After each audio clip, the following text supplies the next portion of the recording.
നമസ്കാരം, ഞാൻ സിജു. എല്ലാവർക്കും മാനറ്റോസിന്റെ പുതിയൊരു വീഡിയോയിലേക്ക് സ്വാഗതം. യുകെയിലെ ഏറ്റവും പുതിയ ചില അപ്ഡേറ്റ്സുകളാണ് ഇന്നത്തെ വീഡിയോയിലൂടെ നിങ്ങളോട് പങ്കുവെക്കാൻ ആഗ്രഹിക്കുന്നത്. നമുക്കറിയാമല്ലോ, ഋഷി സുനക്കിന്റെ നേതൃത്വത്തിലുള്ള മന്ത്രിസഭ ഇപ്പോൾ പിരിച്ചു വിട്ടുകൊണ്ട് അവർ ജൂലൈ 4-ന് യുകെയിൽ ഇലക്ഷൻ പ്രഖ്യാപിച്ചിരിക്കുകയാണ്. ഇവിടുത്തെ നിലവിലെ സ്ഥിതി വെച്ച് നോക്കുമ്പോൾ ഋഷി സുനക്കിന്റെ നേതൃത്വത്തിലുള്ള മന്ത്രിസഭ തിരിച്ചു വരുമെന്നുള്ള പ്രതീക്ഷയൊന്നും വലുതായിട്ടില്ല. കാരണം ഇവിടുത്തെ സർവേകളിലെല്ലാം അവർ വളരെ പിന്നിലാണ്. അപ്പോൾ ലേബർ നേതൃത്വത്തിലുള്ള പാർട്ടി ആയിരിക്കും ഇനി ഭരണത്തിൽ വരിക എന്നുള്ളതാണ് നമ്മുടെ പ്രതീക്ഷ. കാരണം അവരിപ്പോൾ സർവേയിൽ വളരെയധികം മുമ്പിലാണ്. പക്ഷേ ഒരു ഒറ്റക്കക്ഷി ഭരണം വരുമെന്നുള്ള പ്രതീക്ഷയൊന്നുമില്ല. കൂട്ടുമന്ത്രിസഭയ്ക്ക് തന്നെയാണ്. ഋഷി സുനക്കിന്റെ നേതൃത്വത്തിലുള്ള മന്ത്രിസഭ നേരിട്ട ഏറ്റവും വലിയ പ്രശ്നങ്ങളിലൊന്ന് ഇമിഗ്രേഷൻ ആയിരുന്നു. അന്നേരം ആ ഇമിഗ്രേഷൻ കുറയ്ക്കുന്നതിന് വേണ്ടി അവർ ഒരുപാട് നിയമങ്ങളുണ്ട്. അതിപ്പോൾ സ്കിൽഡ് വർക്കർ വിസയിൽ നിയമങ്ങളിൽ മാറ്റങ്ങൾ വരുത്തിയിരുന്നു, ഡിപെൻഡ് വിസ നിയമങ്ങളിൽ മാറ്റങ്ങൾ വരുത്തിയിരുന്നു, സ്റ്റുഡന്റ് വിസ നിയമങ്ങളിൽ മാറ്റം വരുത്തി. അങ്ങനെ ഒരുപാട് കാര്യങ്ങൾ ചെയ്ത് അവർ ഇമിഗ്രേഷൻ കുറയ്ക്കാനുള്ള ശ്രമങ്ങൾ നടത്തി. ഇപ്പോൾ ലേബർ പാർട്ടിയുടെ നേതാക്കളും പറയുന്ന അതേ കാര്യം തന്നെയാണ്. അവർ ഭരണത്തിൽ വന്നു കഴിഞ്ഞാൽ അവർ ഒരു കാരണവശാലും ഈ ഡിപെൻഡ് വിസ ക്യാൻസൽ ആക്കിയത് തിരിച്ചു കൊണ്ടുവരികയില്ലെന്ന് തന്നെയാണ് പറഞ്ഞിരിക്കുന്നത്. അതായത് യുകെയിലേക്ക് കെയറായിട്ടോ സീനിയർ കെയറായിട്ടോ വരാൻ ആഗ്രഹിക്കുന്നവർക്ക് വളരെ നല്ലൊരു വാർത്തയല്ല അത്. കാരണം കഴിഞ്ഞ 2-3 വർഷങ്ങളിൽ യുകെയിലേക്ക് ധാരാളം പേരാണ് കെയറായിട്ടും സീനിയർ കെയറായിട്ടും വരികയും അവരുടെ ഫാമിലിയെ യുകെ കൊണ്ടുവരികയും ചെയ്തത്. അന്നേരം ഈ ഫാമിലിയെ കൊണ്ടുവരാൻ സാധിക്കില്ല എന്ന് പറയുമ്പോൾ യുകെയിലേക്ക് കുടുംബമായിട്ട് വരാൻ ആഗ്രഹിക്കുന്നവരെ നിരാശപ്പെടുന്ന ഒരു വാർത്ത തന്നെയാണ്. പക്ഷേ ഇവിടെയും നമ്മൾക്ക് പ്രതീക്ഷയുള്ള ഒരു വാർത്ത എന്ന് പറഞ്ഞു കഴിഞ്ഞാൽ അവർ കെയർ വിസയോ സീനിയർ കെയർ വിസയോ നിർത്തലാക്കുമെന്ന് പറഞ്ഞിട്ടില്ല.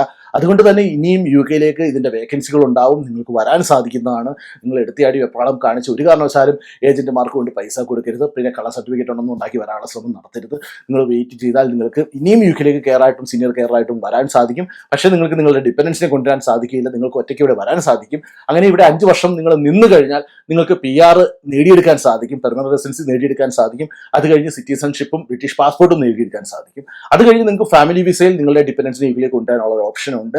നിങ്ങൾക്ക് സാലറി കുറവാണെങ്കിലും ബാങ്ക് ബാലൻസ് ആവശ്യത്തിന് ആ സമയത്ത് എത്രയാണ് വേണ്ടത് അത് കാണിച്ചുകൊണ്ട് നിങ്ങൾക്ക് ഡിപെൻഡൻസിനെ കൊണ്ടുവരാനുള്ള ഓപ്ഷൻസ് ഒക്കെ ഉണ്ട്. അതുകൊണ്ട് തന്നെ പൂർണ്ണമായിട്ടും നമുക്ക് യുകെയിലേക്ക് ഡിപെൻഡൻസിനെ കൊണ്ടുവരാൻ സാധിക്കില്ല എന്നുള്ളതല്ല.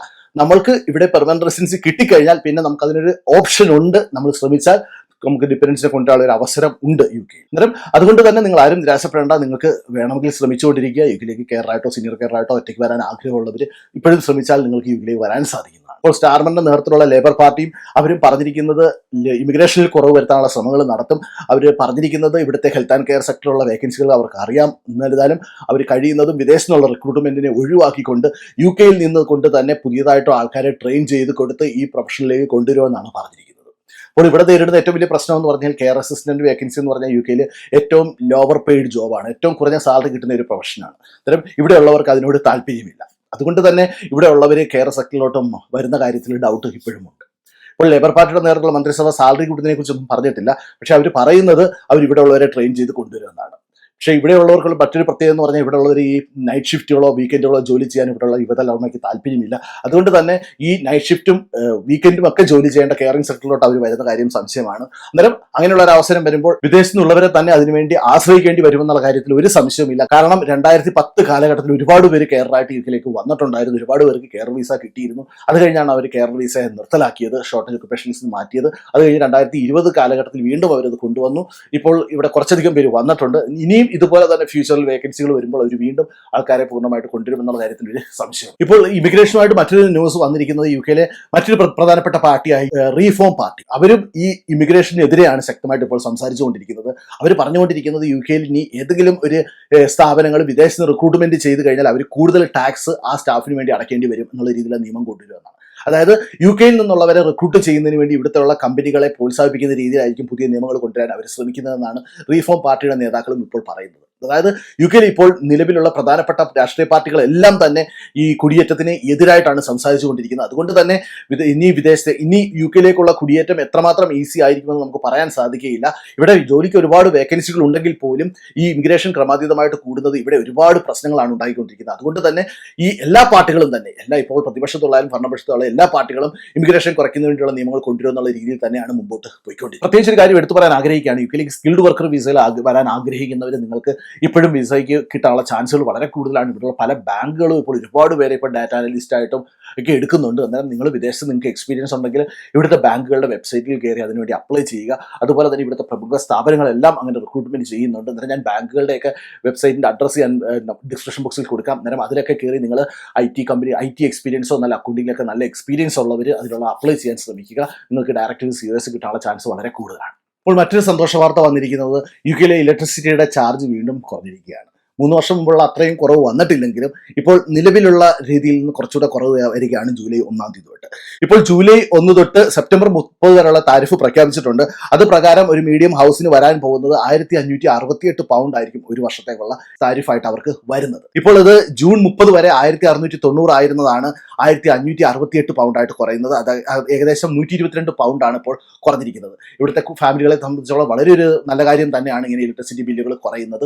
ഇങ്ങനെ ഇലക്ട്രിസിറ്റി ബില്ലുകൾ കുറയുന്നത് കൊണ്ട് തന്നെ ഇവിടെ സൂപ്പർ മാർക്കറ്റുകളിലൊക്കെ സാധനങ്ങളുടെയൊക്കെ വില കുറയാനുള്ള ചാൻസ് ഉണ്ട്. കാരണം പല സൂപ്പർ മാർക്കറ്റിലും ഇലക്ട്രിസിറ്റി ബില്ല് ക്രമാതീതമായിട്ട് കൂടുമ്പോൾ അവർ സാധനങ്ങളുടെ വില കൂട്ടിയാണ് അവിടെ പിടിച്ചു നിൽക്കാൻ ശ്രമിക്കുന്നത്. അന്നേരം ഈ പുതിയ ഇലക്ട്രിസിറ്റി ബില്ല് അവർ പ്രഖ്യാപിച്ചിരിക്കുന്നത് ജൂലൈ 1 തൊട്ട് സെപ്റ്റംബർ 30 വരെയുള്ള കാലഘട്ടത്തിലേക്കാണ്. നേരത്തെ 24.50 പെൻസ് ആയിരുന്നത് 22.36 പെൻസിൽ പെർ കിലോ വാട്ട് ആയിട്ടാണ് കുറഞ്ഞത്. ഗ്യാസ് 6.04 പെൻസിൽ നിന്ന് 5.48 പെൻസ് ആയിട്ടാണ് കുറഞ്ഞിരിക്കുന്നത്. മറ്റൊരു വാർത്ത യു കെയിൽ ഇപ്പോൾ പുറത്തു വന്നിട്ടിരിക്കുന്നത് യു കെയിലെ വീടുകളുടെ വില കൂടിക്കൊണ്ടിരിക്കുന്നു എന്നതാണ്. കുറച്ചു കാലമായിട്ട് വീടുകളുടെ വില കുറഞ്ഞു വരികയായിരുന്നു.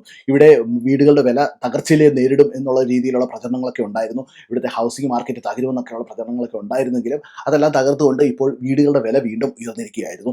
നേരത്തെ ആവറേജ് വീടിന്റെ പ്രൈസ് 2,61,962 പൗണ്ട് ആയിരുന്നത് ഇപ്പോൾ 2,64,249 പൗണ്ടിലേക്ക് കൂടിയിരിക്കുകയാണ്. അത് ഏകദേശം 3000 പൗണ്ടാണ് ആവറേജ് ഒരു ഹൗസിന്റെ വില ഇപ്പോൾ കൂടിയിരിക്കുന്നത്. ഇത് തികച്ചും അപ്രതീക്ഷിതമായിട്ടാണ് ഈ വില കൂടിയിരിക്കുന്നത്.